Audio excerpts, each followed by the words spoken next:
Sur plus de 900 startups africaines, seulement 20 ont été choisies pour le sommet de l'investissement African Angel de cette année, où l'objectif principal était de sécuriser les investissements.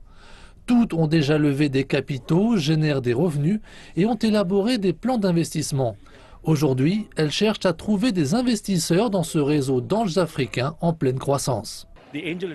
Les réseaux d'investisseurs providentiels en Afrique sont relativement nouveaux.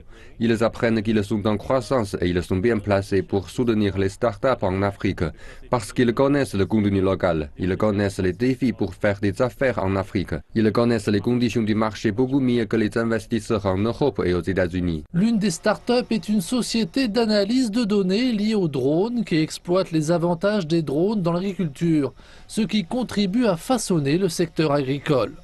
Quant à cet assureur médical tanzanien, il vise les 98% du marché de ce pays encore non assuré. Nous avons lancé Jami uniquement en Tanzanie et dans 4 régions sur les 30 qu'en compte le pays. C'est pourquoi une injection de capital dans nos activités nous permettra d'atteindre plus de personnes dans le pays.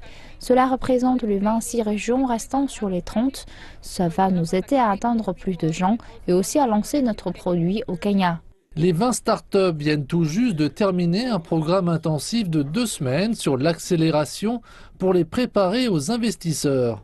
Mais le marché local compte bon nombre de concurrents. Le faible appétit pour le risque du réseau local d'investisseurs providentiels a contraint beaucoup de ces acteurs à rechercher des financements à l'étranger. Nous avons levé des investissements au début de l'année et en particulier en Afrique du Sud. Il y a peu de fonds de capital risque pour les investisseurs en capital risque dans la gestion de version.